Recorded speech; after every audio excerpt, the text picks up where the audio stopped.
that really is the big picture here with the Harlem Renaissance.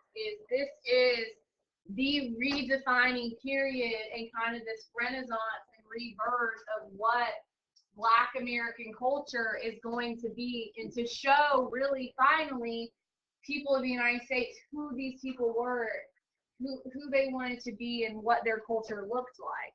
And so not only just the Harlem Renaissance, but there really is kind of this redefining period in American culture with lots of different types of art, lots of different types of literature. You know, we looked at a couple things yesterday, and we looked at some of Langston Hughes' stuff. Has anybody ever looked at Georgia O'Keeffe's paintings before? Yeah, she's got some wild, kooky stuff, right? She's got some cool art. She's got a lot of like skulls and like flowers, kind of like southwestern vibe type stuff. But she's really big during the 20s. A guy named Carl Sandburg throughout the 20s and 30s published this massive book of poems called the Chicago Poems. And so all of his poetry and his writing is about city life and what life looks like in Chicago in the 1920s, in the 1930s. And when he passed away, I think it was LBJ was president, wrote just about how influential he had been in American literature and how he had truly embodied what American city life looked like, what it was about, and kind of and what that looked like during the 1920s and 30s. Ernest Hemingway is used during this time period. So lots of different artists and writers. This is a work by Georgia O'Keeffe. So when we talked about during the Transcendental era, we looked at a lot of what with this Transcendental paintings. There's a lot of what? Harbors, landscapes, right? Nature. So in those landscapes, what do those landscapes look like? Sprawling, big, large, open spaces, and people, a man in a boat, and in solitude, and lots of nature, lots of big, sprawling, open places, lots of landscapes, right? And little itty bitty tiny people. So this is a work done by a guy named Charles Sheeler, and this is called American Landscape. This is the new American landscape. But when you look, okay, so obviously what's going on here? Factory, industry, we've got the railroad, some type of coal or mining, something going on. So we've got just pollution just like billowing into the air, right? But does this look dirty? It's like pretty, right? It's like pretty. It's white and almost clean and pure. Yeah, it looks clean. Even the pollution, this like massive cloud of pollution, it looks clean. So it's almost like glorified image, and kind of romanticized image of what the new American landscape has become. This new industrialized country, and this is what the new American landscape looks like. So we talked a little bit about at the beginning of the week, the 20s is we're kind of evolving even more so into this kind of consumer society, and people had what now?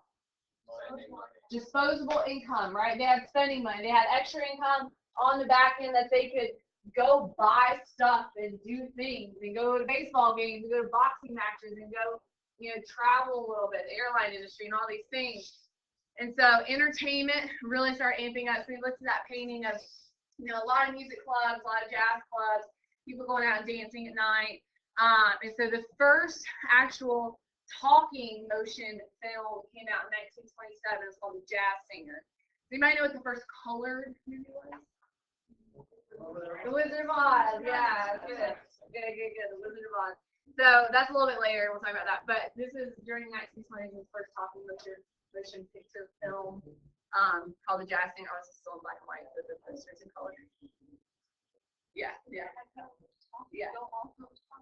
But they didn't have the audio. Yeah. So, and so mass media, we talked about marketing and buy now, pay later, and this idea of advertising campaigns and marketing and all this stuff. And so, Babe Ruth is huge. All these kind of sports athlete superstars and kind of heroes for the American people are really kind of emerging during this time period, and spectator sports and all that good stuff. So the Harlem Renaissance really focuses on these new writers and these new musicians coming out of Harlem, New York, out of Chicago, these big cities of the North, And it really is this just explosion of culture and this redefinition of what African American and what Black American culture was going to be. This was the first time Black Americans really felt comfortable in going out at night and going to a club and dancing and hanging out with their friends and hanging out with their wife and being able to speak their mind. And we looked at Langston Hughes, right? And in his poetry, he's talking about racism, he's talking about segregation, he's talking about discrimination, but does he use those words? Why?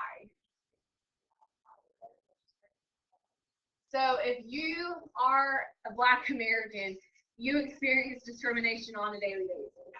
Do you need to read it in all of your poetry to know that that's what you're going through? So he really puts this very positive, optimistic spin on his poetry and you know, on life for African Americans. And so that poem I read to you yesterday, I too, you know, he's talking about, you know, one day I'll sit at the table and one day they won't tell me to go sit in the kitchen and one day I'll be able to sit out here when company comes, because one day that they'll see that I'm beautiful and one day they'll realize that I'm American too and I too am America. And so this very positive spin on the negativity and the horrible conditions that a lot of African Americans were experiencing during this time period. This is another one of my favorite Langston Hughes poems called Dreamkeeper. Bring me all of your dreams, you dreamer. Bring me all your heart melodies, that I may wrap them in a blue cloud cloth away from the too rough fingers of the world.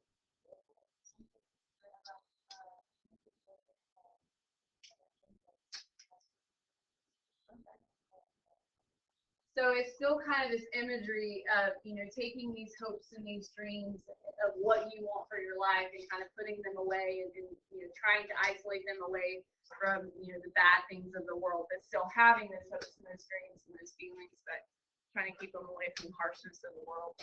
So jazz, when you think of the 20s, you've got to think of jazz. I mean, this is the jazz age, and so jazz becomes the most popular music genre during the 20s, and so that's what we've been listening to. You know, we've been listening to Duke Ellington, his massive orchestra that he toured around and played with. Ellington, is that not what I was going to say? I'm sorry, Duke Ellington. I'm sorry, Duke Ellington, and then Louis Armstrong. I mean, Louis Armstrong, yeah. Incredible trumpet player, singer.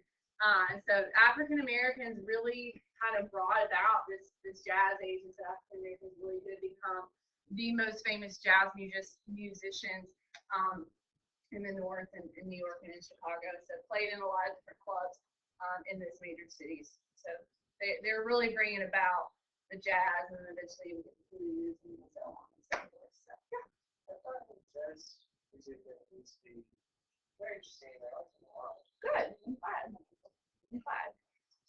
So, because, you know, we talked a little bit about the Great Migration, right? So a lot of African Americans escaping the South and trying to get out of the poverty and the sharecropping and the bad conditions and the discrimination of the South and trying to get up into the North. And so because of kind of that domestic migration during World War I, you have a high population of African Americans in the North, and there aren't voter registration. There isn't voter discrimination in the North. They don't have those state laws like, you know, poll taxes and literacy tests and that stuff. So finally, during the 20s, African Americans and Black Americans are starting to have their political voice heard, and they're starting to be able to vote. And so by 1928, we actually have the first Black congressman come out of Chicago, named Oscar De Priest. And so absolutely huge to have a Black person serving in the U.S. Congress. And so the NAACP is really starting to amp up a lot during the 1920s because of the kind of the rise of the KKK. So the NAACP is really also starting to gain a lot of influence. So we talked about Marcus Garvey yesterday. We met him yesterday, and so he is a very large civil rights leader in the 20s and the 30s. And so he's from Jamaica and kind of starts this UNIA, the Universal Negro Improvement Association program.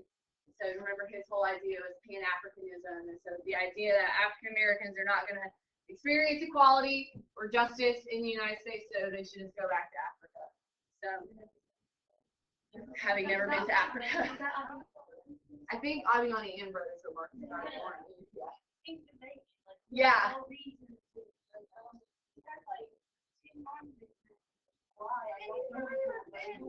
And he's not American either. Like he was an immigrant from Jamaica. Yeah. So he's an interesting character, but he was very influential, and a lot of people jumped on this boat, y'all. I mean, a lot of people joined this movement, this Pan-Africanism movement. Yeah. Just because you're black, go to Africa. Like, because Jamaica, like, what's that?